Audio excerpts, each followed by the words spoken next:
Hey guys, I know I'm late in uploading this video and dropping the episode. There'll be a much longer episode on wherever you get your podcasts. The idea that someone drove their truck into a Latter-day Saint church, lit the building on fire, and murdered 4 of my fellow Latter-day Saints and tried to kill many more has really rocked my world this week. Prejudice against Latter-day Saints is largely accepted. It is not called out. There is a popular Broadway musical mocking Latter-day Saints. There's popular TV shows like Under the Banner of Heaven that are designed in misrepresenting my faith as violent.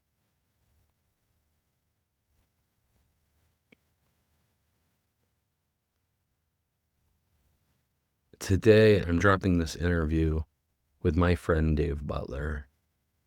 I am mad. My response in this moment is anger. I want to do a video, and maybe I will, listing who I think is complicit in this tragedy. I think we've created hostility around Latter-day Saints. And as a result, that one crazy picks up on that hostility, that atmosphere, isn't surprising. You know, my people used to use the term anti-Mormon, and now it's an odd term to use. Well, yeah, you shouldn't use it against, your angry uncle who's upset about one specific thing in the church, but there are professional anti-Mormons who spend their career creating a hostile environment for Latter-day Saints. There are pastors and preachers and politicians, actors, who have heaped on criticism and slander against our people. And no more. I'm about to show a very conciliatory video from a very Christian man. And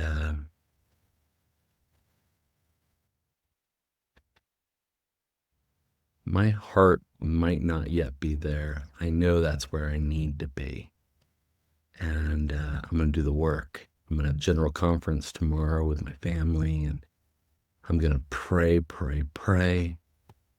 And I know Jesus Christ can change hearts, but I am not there. So I won't rant. You guys are watching this because you want to see Dave Butler. This is Dave Butler, who organized the crowdfunding for the family of the monster Thomas Sanford.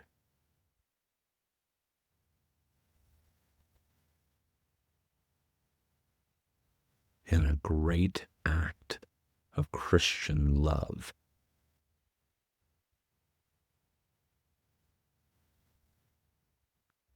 He's my friend. He comes to all my classes each year. He's an author. He's a wonderful man. I love him. He's interesting. He's kooky. He's like me. I really identify with him. And so, anyways, I'm going to share that interview. And if you tune in a little bit on Buzzsprout or Amazon Podcast or wherever else you get Spotify, wherever you get your podcast, that's where you can find it. All right, my friends, take care of each other. And yeah.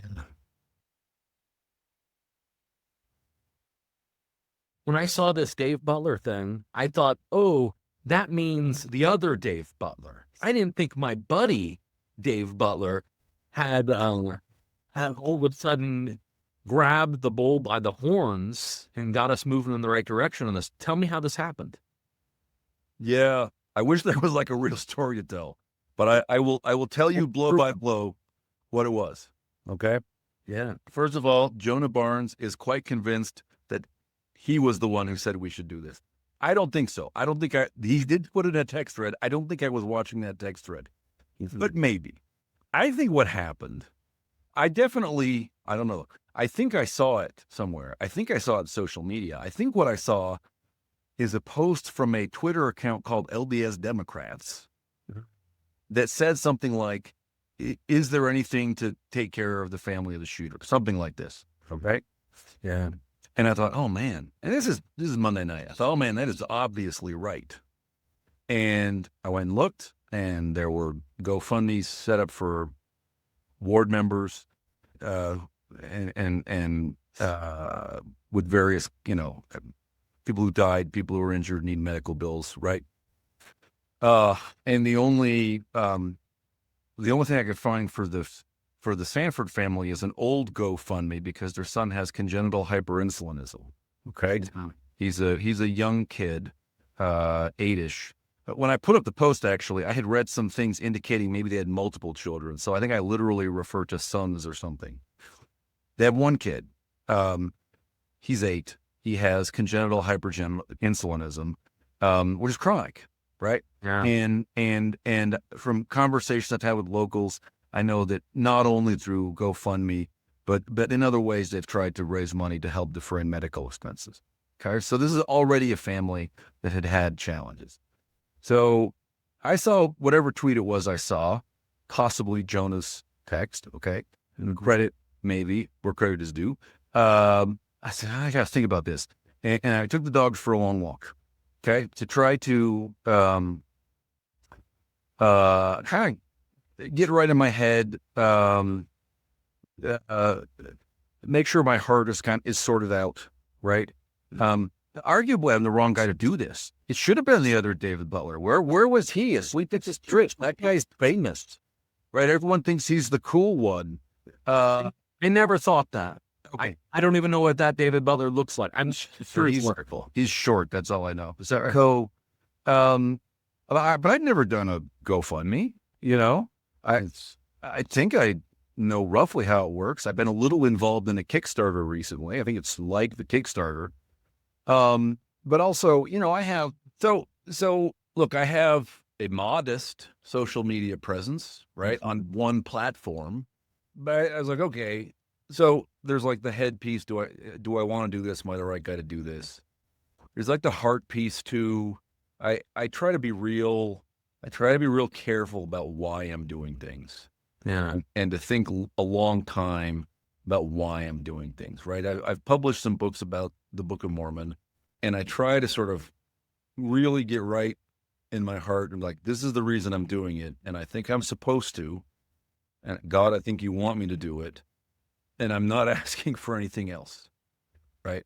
Yeah. So I took the walk. I got right with myself. I said, look, if someone should do this, and if no one else has done it, then it'll be me. And I've got a little platform, but I'm connected with kind of the high energy, faithful side of the LDS YouTubosphere, right? Thoughtful Faith, Word Radio, those in favor.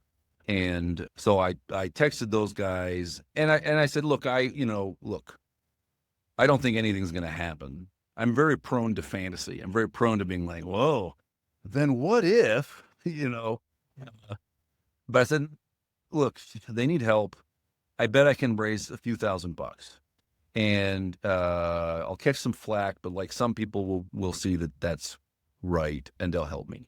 And I texted I got in the chat and people said, yeah, this is the right, sorry, the chat, there was an ongoing text thread with those 3 YouTube channels. Mm-hmm. It's sort of the thread that Cardin Ellis has used to organize his live streams every few days, right? Sure. Who wants to be in a live stream? So fine. They said, yeah, we'll help you. So that's kind of it. Like that was the whole thing, right? I tried to futz around with GoFundMe and I couldn't make it work. The stupid thing kept saying, we will now review your, it's not offering project. We're going to review your project for 48 hours. And after like the second time of that, it was dumb. Give, Send, Go was way easier. It's about 3 minutes. If you look at the Give, Send, Go page and you think this is quite rudimentary, the answer is yes. I grabbed this screenshot from that drone that on Sunday was filming the chapel. I couldn't find a still shot, so I played the video and I grabbed a screen shot from it, and like my text, right, like my 3 paragraphs or whatever. So it's the simplest thing. I mean, unfortunately, you can see if you look at it that I thought at the time there were multiple children because I had read that somewhere, and so there's that mistake. But I'm afraid to go change it because I don't know how Give, Send, Go really works, and I don't want to accidentally delete it or something, you know? Sure. So the thing is, it blew up immediately.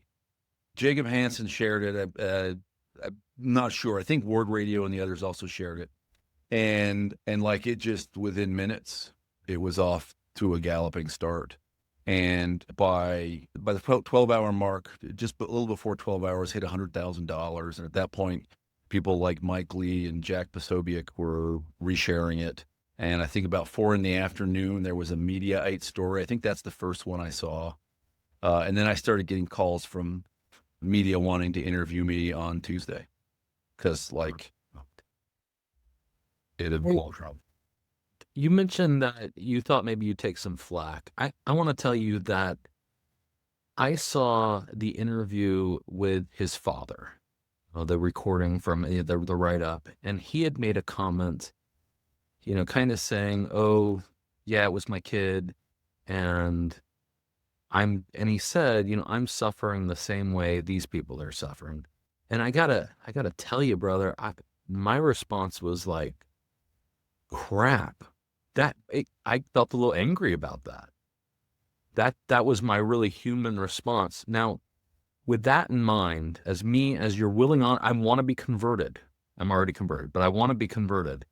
What do you say to somebody like me whose immediate reaction is anger and looking to assign more blame?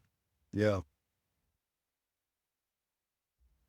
Look, it's no good euphemizing it. There was no tragedy. Thomas Sanford murdered 4 people. He wanted to murder a lot more. He tried to burn down the building with people inside, shoot them as they ran out. And thank heaven, there were off-duty officers. I think the answer is plural. I think it's a local policeman and maybe a park ranger kind of officer. Not 100% sure. I think that's true. In the ward, one or both of whom were armed. So the police chief on the day Sunday was saying the police were on the scene within 30 seconds. And I was like, yeah, the police were on the scene since 7 a.m. because they were the second council in the bishopric. They were there 2.5 hours before the guy. It's evil. He did an evil thing. Yes, sir. But he also did that evil thing to his own kid and to his wife. He abandoned them. They didn't lose the madman who crashed his truck into the side of the chapel and doused it in gasoline and shot people as they came out. They lost the guy who showed up to the Little League games and the guy who held down a job to be the provider, and the guy who, multiple counts. I've had conversations with the family. I've had conversations with friends. I've seen a fair amount of news also. But every account is, look, this guy had a rough period in his past, right? He came back from Iraq with challenges, did drugs for a while, tried to live in Utah, didn't fit in, had a hard time dating, right? Maybe had a grudge against an employer out here or something. Had a beef with Mormons, maybe coming out of that stuff, maybe not, right? Maybe that's not why. Maybe he was a big Mark Driscoll fan. I don't know. Had a beef with Mormons. But that's a normal guy. I can be neighbors to a guy who has a beef with Mormons. Like, of course, we know some of those guys. Yeah, I've done it before. So, I mean, I worked in a very big law firm in England where partners would just crack jokes about polygamy. We're like, that's really funny. Okay, whatever, buddy. But something happened, right? Who knows? I don't know what. I'm not sure we're ever going to know. But Yeah. clearly it was a madman who did that. And he leaves behind a widow and an orphan son who did not do the terrible things. And I have spoken with the family, and they are struggling. Like, they have had this loss in their family. Or you spoke to the family? Yes, and also some friends. I'm in contact with the family by email, text, and had a phone conversation. Or you set it up or before? Oh, I started up thinking this whole thing, I'm going to raise $10,000 and then, like, figure out the details. I think that some people have been good to them, but I also think people have been creeps. And I think that I don't know what's happening to the shooting victims, right? Maybe people are also persecuting them. Maybe people are stalking them or standing in their driveways and staring at them, right? Probably not, though. So I'm not saying the Sanfords are suffering more, but the Sanfords, this has been a terrible thing for them, right? And I don't have permission to share the conversations that I've had, but I will say that the family has said that they're immensely grateful for. We have talked about the money, but, like, that's not even it. It's the statements of support. I'll say this, okay? The person I talked to was talking about the father, and said that he was in the house, couldn't leave the house, wanted to leave the house, didn't want to be seen outside, and I think he went out to his truck and turned on the radio and heard Glenn Beck. And what Glenn Beck was doing was reading the messages of support from the Give, Send, Go.